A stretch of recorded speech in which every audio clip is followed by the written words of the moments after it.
La frecuencia de este programa es alta y su capacidad de señal es infinita. Zona 3 presenta la actualidad de la tecnología en un programa inmune a las interferencias. Fibra óptica.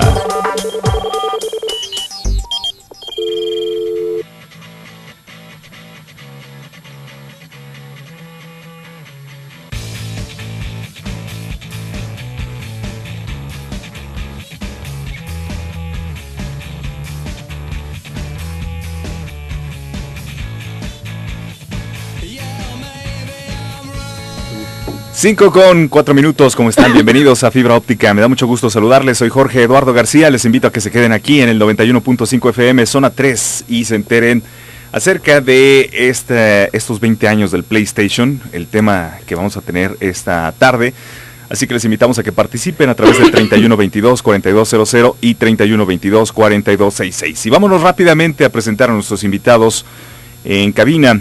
Luis Ángel Flores, ¿cómo estás? Hola, un saludo de estar aquí y un saludo a todos los que nos escuchan. También nos acompaña Jesús Ayala. Hola, ¿qué tal? Joel García. Buenas tardes. Y Hamlet Arias. Buenas tardes. Vamos a hablar de los 20 años del PlayStation. ¿Cuándo fue exactamente el día? ¿O cuándo es el día? En el 94. Fue en 1994 la salida de la consola en Japón. El 3 de diciembre. 3 de diciembre. No, pues ya, prácticamente estamos... Ya nomás como aviso de spoiler es, vamos a sonar a fanboys. Pero estamos hablando de Sony en general, entonces... No vamos a hablar de Microsoft, no vamos a hablar de Nintendo, no. Podemos hablar de Nintendo porque entra en el tema. Sí, vamos a ir en el tema pues, pero si sonamos fanboys es porque el tema lo amerita. Ajá. Bueno, pues adelante entonces, comencemos. ¿Por dónde? Pues hay que remontarnos al inicio, al contexto. Cuando Sony se creó a mediados del siglo XX. Espérate.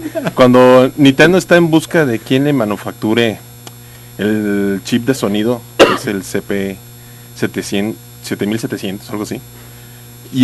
Y lo hace bajo encargo a Ken Katuragi, que es Kutaragi. Ken Katuragi. Que es que es uno de los ingenieros de más importantes que ha tenido Sony y que es el padre del PlayStation. Lo hizo a escondidas de la directiva de Sony y casi lo despiden, pero logró salirse con la suya y ese chip es el que le da la capacidad de audio que tiene el Super Nintendo, ¿no? Uh-huh. O sea que se hubiera superior al Nintendo, al Sega Genesis y otras consolas de la época. Pero esto derivó en que se llegara a un acuerdo entre Sony y Nintendo para el desarrollo de lo que iba a ser el Super CD, que iba a ser la parte complementaria que iba a estar debajo. De hecho iba a llamar PlayStation. El nombre que iba a tener la consola, que era el CD para poner la parte de abajo del Super Nintendo, era PlayStation, desarrollado por Sony. Estuvieron a punto de sacarlo en el 93, a punto, pero Nintendo decidió romper relaciones porque no estaba de acuerdo en las políticas, sobre todo sobre los juegos de Nintendo. Y hay que recordar que antes los juegos eran en cartuchos, uh-huh. Y Nintendo, ya ven, arraizado a sus costumbres, no quería hacer como un cambio a CDs, porque iba a perder parte de lo que ganaba en los cartuchos, con el fabricante que hacía CDs, que era, si no me acuerdo, Sony o Philips, uno de esos dos. El fabricante era Philips. Y iba a perder ahí con los acuerdos que tenía con Sony, iba a perder gran parte de dinero y Nintendo decidió quedarse con los cartuchos. Entonces decidió unirse a Philips y Sony ahora sí que lo dejó fuera de la jugada.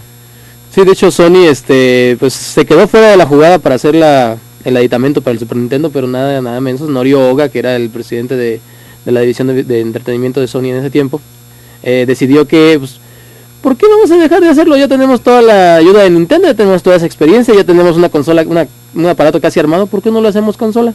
La gente de Sony no estaba muy segura de esto, pero Norio Oga dijo, ¿cómo no? Lo hacemos. Y así en el 93 Sony anunciaba por primera vez una consola de videojuegos que rompía con la hegemonía de Sega y Nintendo. De hecho, como dato curioso, Sega y Sony estuvieron a punto de lanzar una consola juntos, pero los ingenieros de Sega de Japón dijeron, no, nosotros podemos vivir así solos. Luego ya sabemos que Sega se murió. Y Sony vivió. Y Sony en el 93 anunció la PSX, la primera consola que rompía el binomio japonés, para hacer un trinomio, el cual lo llevó a ser la consola más vendida en su época. ¿Por qué fue tan innovador o por qué tuvo ese éxito en su momento? Trae el lector de CD, esa era la principal característica. Sí. O sea, en un cartucho te podían caber, no sé, 12 megas, 20 megas. En 128 un CD, en el 64. En el CD te cabían 650 megas, 700. Eso ya era un salto enorme para los desarrolladores. En ese tiempo. La gente joven, sé que suena muy poquito, pero en realidad 600 megas eran mucho en ese tiempo. En ese tiempo, y se podía meter música, videos en full motion video, sí, me acuerdo que eran videos casi en esa época que se parecían reales. La música, te digo, calidad de CD, podías expandir tu juego horas y horas y no te tenías que preocupar por la capacidad del formato. Y eso es más que nada lo que le dio un poco más de popularidad entre los desarrolladores. Y otra cosa fue el hecho de que los juegos de Arcadia podían tener ahora sí una versión fiel en consolas, a comparación de lo que veíamos en Super Nintendo. Si se acuerdan, Killer Instinct, por ejemplo, que fue un hitazo en Arcadias, por los gráficos, en consolas pues estaba divertido, pero los gráficos eran bastante pobretones. Entonces la calidad que brinda el CD, pues es como si yo dibujo contra Bob Ross, pues Bob Ross va a dibujar mejor que yo, aunque no sea el mejor, pero vamos a poner ese ejemplo. Sí. Por lo menos más feliz y dibuja. Por lo menos más feliz y dibuja más feliz y vende mejor que lo que yo vendería con mis crayolas, dibujando como niño de 5 años. Pero más allá del formato, creo que fueron las políticas en cuanto a la distribución y el contenido que se podía crear para el PlayStation. O sea, mientras Nintendo decía, es una consola para niños, no violencia, nada de sexo explícito, nada, tenía sus restricciones. PlayStation dijo, ¿tú quieres hacer un juego? Hazlo, no importa. Luego el hardware era muy fácil de programar y de muy sencillo aprendizaje. Entonces se empezaron a hacer cosas muy interesantes de manera rápida. Hay un cambio generacional del cual es aquellos que veníamos saliendo del Super Nintendo, que estábamos dejando de ser adolescentes y empezábamos a ser jóvenes adultos. En PlayStation encontramos los juegos que no nos iba a dar Nintendo, ¿no? Sega estaba muy devaluada por muchos errores administrativos que cometieron en la transición del Sega Genesis al Sega Saturno, y Sony venía siendo esta gran marca que era la gran marca de los 90s, electrónica, que decías trae el sello Sony. Es como decir ahora trae el sello Apple, pero en esa época era el sello Sony.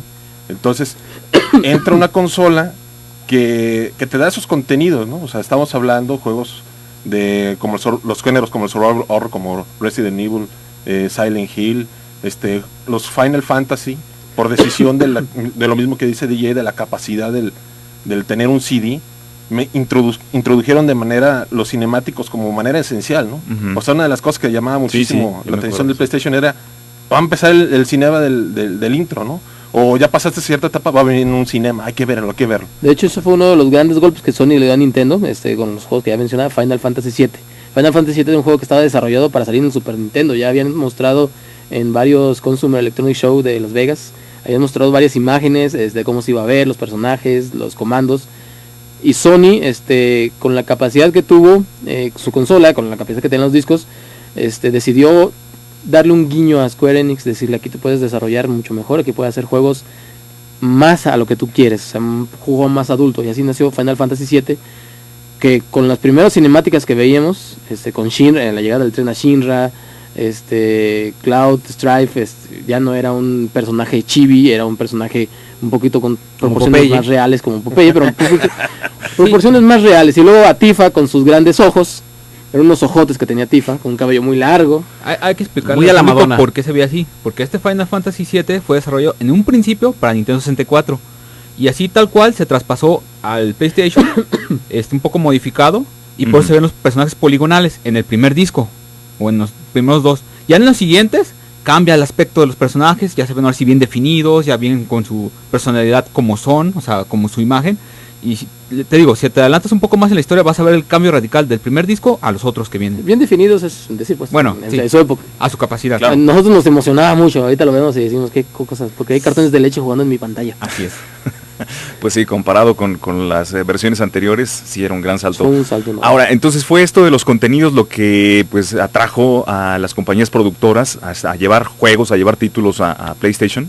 Sí, el hecho de no tener ya la restricción, como dijo Jesús, de que fueran juegos familiares y no podía ser algo como en las películas. Tienes juegos para adultos, tienes juegos para niños, tienes juegos de peleas trasladados directamente de las arcadias, tienes juegos de carreras que se ven visualmente impresionantes, y el Super Nintendo y el 64 no tenían tanta capacidad por esta renuencia de Nintendo de agarrar el disco. Los de Nintendo siempre han sido como viejitos necios.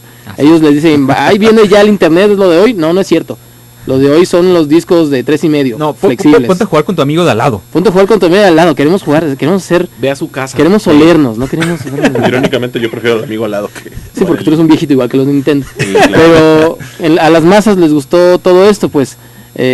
obviamente el disco estaba ya en su época de auge. Todos querían un disco, ya no es el cartucho que ocupa un espacio enorme que le tienes que soplar, ya es un disco que hay que cargarlo con cuidado. Y una de las cosas que más ayudó, aunque no sea legal, al PlayStation en el mercado internacional fue la piratería. ¿En serio? Porque las consolas en Latinoamérica se vendían mucho, se vendían a veces más que en Estados Unidos en ciertas épocas, en ciertas fechas del año. Pero los juegos... Los juegos era lo que no se vendía. Ese fue el problema de Nintendo, pero las consolas se vendían muchísimo, porque aquí podías comprarte un juego en 20 pesos que te costaba generalmente 500 pesos. En el tianguis. En el tianguis, 20 pesos. Eso, aquí la gente tenía colecciones de 1000 discos, a veces ni los jugaban, a veces tenías un juego de ¿por qué estoy jugando esto? No sé, pues es gratis, eso es de 10 pesos lo juego. Esto le ayudó mucho aquí a posicionarse. El posicionamiento que tuvo Sony en esa época fue enorme y fue algo que desbancó mucho a Nintendo. Si ibas, hablando de esa época aquí muy local, en San Juan, si ibas a San Juan de Dios, había 10 consolas de Sony por 3 de Nintendo a la venta. Sí, todo el mundo quería un PlayStation. Y esto venía también mucho de lo que ayudó también mucho la piratería a cierto punto fue que seguía pasando, ¿no? Tú querías el juego de Evangelion de Nintendo 64, pues a ver cómo demonios lo consigues, ¿no? Hasta que en cambio con la piratería llegaban demasiados juegos extranjeros, ¿no? Japoneses, y muchos realmente no era necesario saber japonés, ¿no? Porque muchos eran para pasarte el rato divertido, había otros que sí la gente le invertía más tiempo. Algunos incluían traducción al inglés. Algunos mismos, misma gente la piratería empezó a hacer las traducciones, ¿no? Porque también era, ¿querés un juego en español? Pues hasta que trajeran el ROM de España, que fue allá donde lo tradujeron y ya podías jugar en español, ¿no? Pero ayudó muchísimo esto, más el boom que ya mencionaron de la creatividad de la gente que quiere hacer algo más y aquí ya puedo hacerlo, que va a la par con los jugadores de ya no quiero jugar con este monito, quiero jugar con un mono más real, matón. Yo no quiero jugar con Mario, quiero jugar con Crash Bandicoot. Bueno, tampoco te vayas. Oigan, vamos a hacer una pausa, regresamos con más información relacionada precisamente con estos 20 años de PlayStation, algunos títulos también muy importantes, clásicos, ¿no? Recomendaciones si es que no los jugaron, bueno, pues ahorita les vamos a comentar de qué se trata y les recuerdo las vías de contacto en cabina, 3122-4200, 3122-4266, en Twitter estamos como Zona 3 Noticias y a través de Facebook Zona 3 Noticias.